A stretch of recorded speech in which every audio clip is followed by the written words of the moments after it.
Welcome back, everybody, to another deep dive. This time, we're going to be looking at Surat Al-Baqarah. Okay.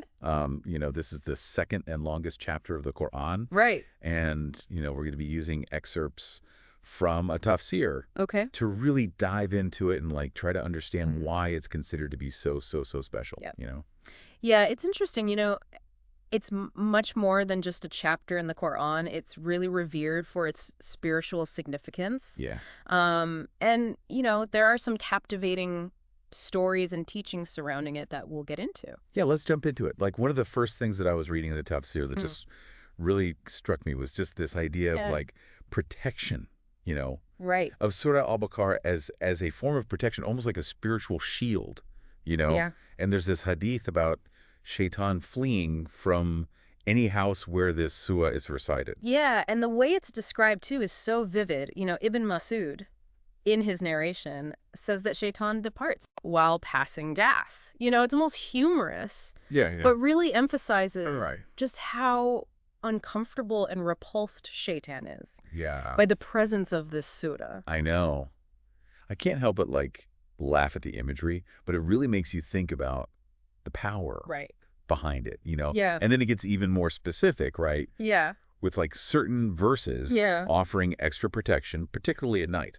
Absolutely. Yeah, so the tafsir mentions 4 verses from the beginning, Ayah al-Kursi, Mm-hmm. the 2 verses following it, Okay. and then the last 3 verses of Surat Al-Baqarah.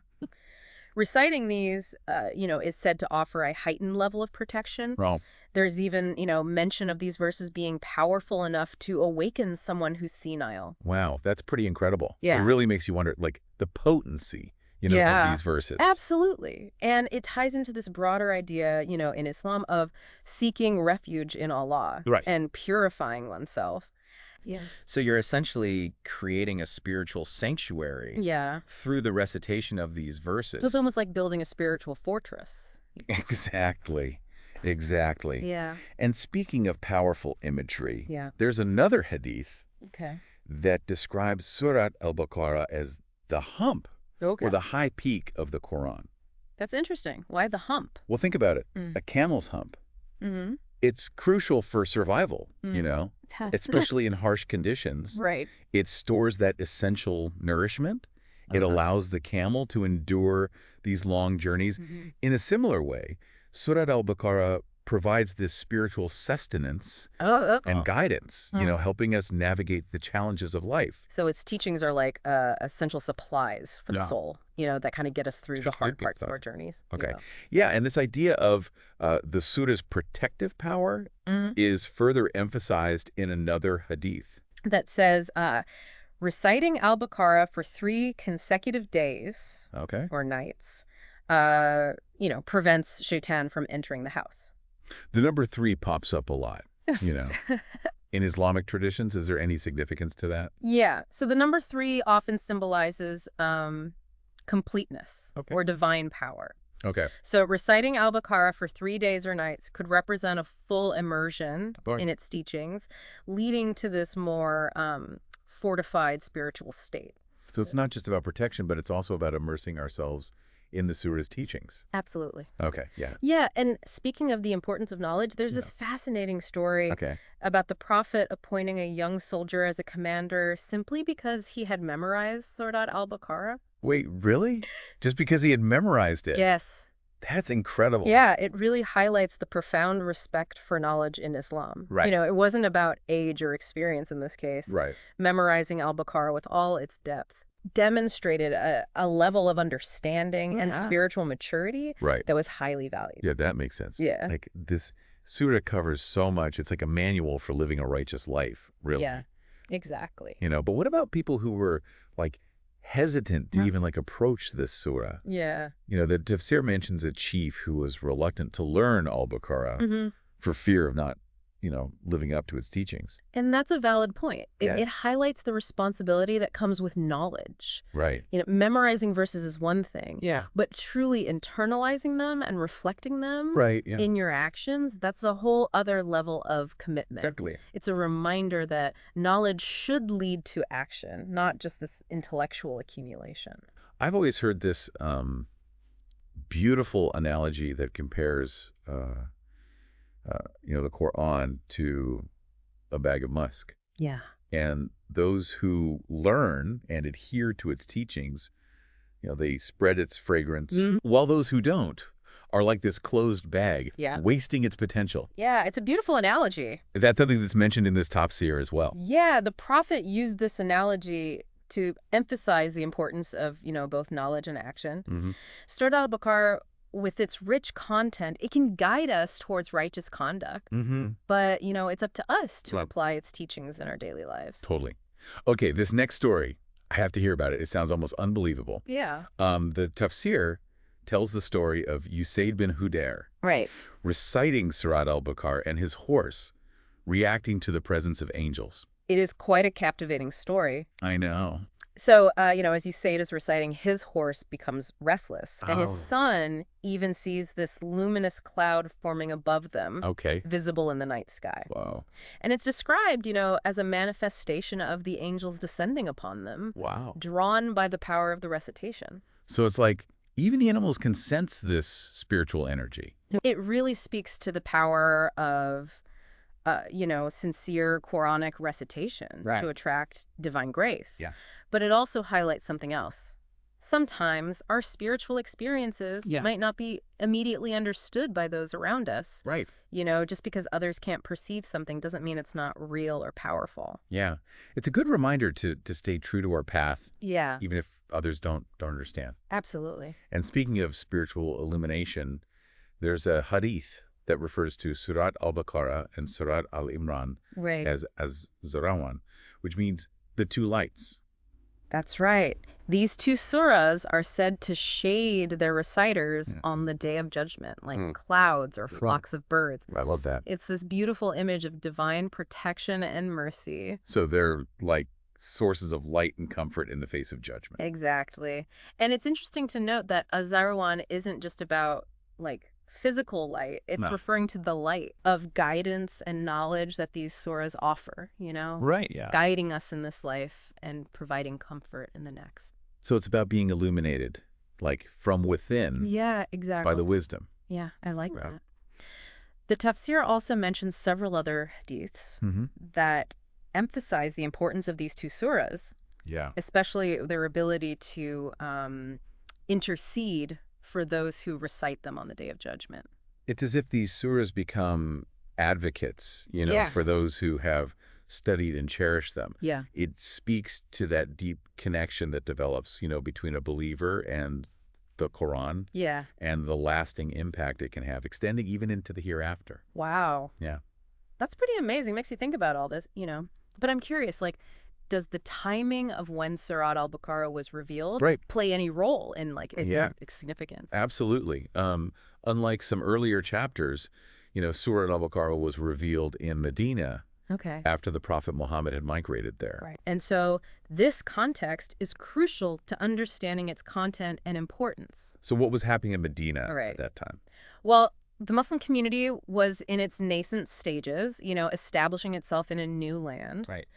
And Surat Al-Baqarah, revealed during this period, addressed the needs of this growing society, providing guidance on social, legal, and even financial matters. So it's almost like a blueprint for building a just and harmonious society. It delves into really complex issues like inheritance, marriage, divorce, economic transactions, offering these principles and guidelines for Muslims to really navigate these aspects of life. It's amazing how it addresses such practical matters, alongside spiritual guidance. Exactly. That makes it really relevant, I think, even today to everyday life. Precisely. It's not just this theoretical text, it's a guide for living. Yeah. And speaking of practical application, remember that story about the Prophet calling out to the companions of Surat Al-Baqarah during the battles of Hunain and Al-Yamamah? Yeah, what was the significance of that? Well, during those intense battles, the Prophet specifically called out to those who had a deep understanding of Surat Al-Baqarah. Right. And, it demonstrated the high regard he held for those who had immersed themselves in its teachings and embodied its principles. So it wasn't just about memorizing this but it was about living its values. Yeah, absolutely. Even in the midst of battle. Right. These companions were known for their courage, their resilience, and their strong moral compass. Yeah. And their connection to Surat Al-Baqarah is seen as a contributing factor to their strength and their unwavering faith. So, like, reciting and reflecting on this surah would have, like, given them strength and solace during these really difficult times. Absolutely. And this connection to Al-Baqarah fostered a strong sense of community amongst the early Muslims. You know, they studied it together. They drew inspiration from it. They found solace in its teachings. Really creating this powerful bond through their shared knowledge and faith. It really makes me think about, like, the importance of community and studying, like, sacred texts together. You know? Absolutely. It's about sharing that wisdom and supporting each other and, like, strengthening our understanding through, like, collective reflection. That's beautiful. Now, kind of shifting gears a bit, there's something else I wanted to explore. Those mysterious letters at the beginning of Surah Al-Baqarah. The Muqatta'at. Yes. Known as the Muqatta'at. And they appear in other surahs, too. And their meaning has really intrigued scholars for centuries. They've always been a bit enigmatic to me, I have to say. What's the deal with these letters? Do we know what they mean? Well, that's the fascinating part. There's no single definitive answer. You know, some scholars believe they're abbreviations for Allah's names or attributes, while others see them as this symbolic code or even a challenge to humanity. A challenge? How so? Well, imagine presenting these seemingly random letters and saying, try to create something as magnificent and as profound as the Quran using just these building blocks. You know, it really highlights the miraculous nature of the Quran and the limits of human comprehension when it comes to the divine. It's almost like saying this book is so extraordinary, it's beyond your ability to even replicate it. And the fact that their meaning, like their exact meaning, remains a mystery, it's a reminder that there are aspects of faith that are beyond our full grasp. It's a test of our humility and an invitation to trust in Allah's wisdom even when we don't have all the answers. That's a good point. Sometimes it's okay to embrace the mystery and acknowledge that we don't have to understand everything to have faith. But speaking of understanding, I'd love to kind of get a better grasp of the main themes running through Surat Al-Baqarah. What are some of the key takeaways? Well, one of the central themes is the importance of belief in the unseen, what we call ghaib in Arabic. This includes belief in angels, the Day of Judgment, paradise, and hell, all things that, you know, we can't perceive with our physical senses. So it's about having faith in a reality that extends beyond what we can see and touch. And this belief in the unseen, this ghaib, forms the foundation of true faith, or what we call Iman in Islam. It's about acknowledging a reality that transcends our limited perception. It's almost like saying, okay, I trust that there's more to this world than what I can see, you know? It requires that leap of faith, but it also kind of opens you up to a greater understanding of existence. Beautifully put. And another key theme is the emphasis on establishing prayer, which is known as Iqamat as-Salah in Arabic, and giving to charity. These are seen as pillars of Islamic practice, connecting us to the divine and fostering compassion and generosity towards others. Prayer and charity, those seem like pretty fundamental values in many faiths, I think. Absolutely. It's about cultivating that connection to something greater than ourselves, you know, and extending that kindness and support to those who need it. And Surah Al-Baqarah also stresses the importance of believing in all of God's messengers and scriptures, including those that came before. It's about recognizing the continuity of revelation and understanding Islam as part of this larger tapestry of divine guidance throughout human history. So it's not about isolating Islam, but rather seeing it as connected to other faiths and each playing a role in kind of guiding humanity towards truth and righteousness. A great way to put it, and another significant theme, is the reality of the hereafter. And the importance of preparing for it through righteous deeds. Right. The idea that our actions in this life have consequences in the next. It's a reminder to live with intention. Yeah. Knowing that our choices matter beyond, this earthly realm. Absolutely. And kind of woven throughout all these themes is this concept of the struggle between belief and disbelief. Right. Yeah. The constant battle between good and evil that plays out both within ourselves and in the world around us.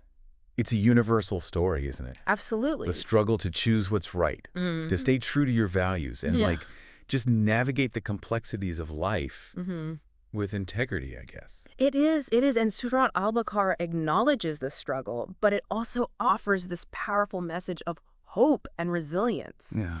It encourages us to strive for righteousness, even in the face of challenges, and to find strength in our faith and our connection to the divine. After, exploring all this, it's clear that Surat Al-Baqarah is more than just a chapter of the Quran. Right. It's a profound source of guidance, inspiration. Yeah. But for somebody who might not be familiar with Islam, right, why should they care about this sort of? What makes it relevant, I guess, beyond the Muslim community? Well, Surat Al-Baqarah, it offers a glimpse into the heart of Islamic spirituality and ethics. It deals with these universal themes that resonate with people from all walks of life, regardless of their religious background. Yeah. The stories, the teachings, the principles within this surah, they offer valuable insights into the human condition, our relationship with the divine, and the importance of living a meaningful and ethical life.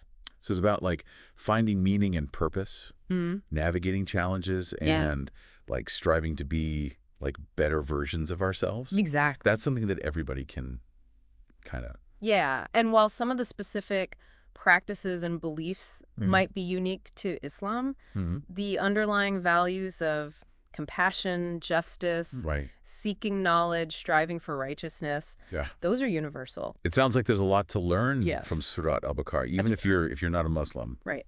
What would you say is the most important takeaway for our listeners? I think the most important takeaway is that Surat Al-Baqarah, it isn't just this collection of words. Yeah. It's a source of profound wisdom and guidance that has really shaped the lives of millions of people for centuries. Yeah. It's a testament to the power of faith, the importance of community, and that enduring search for meaning in our lives. After this deep dive, I have to say, I'm feeling a lot more curious about Surat Al-Baqarah. Yeah. I might even try using it myself. I encourage you to. Exploring the surah is a journey of discovery, and you might be surprised by what resonates with you and the insights that you gain along the way. Well, on that note, Yeah. I think it's time to wrap up our deep dive into the virtues of Surat Al-Baqarah. Thank you so much for joining us today. Thank you. We hope this has sparked your curiosity and inspired you to learn more. Until next time, keep seeking, keep exploring, and keep diving deep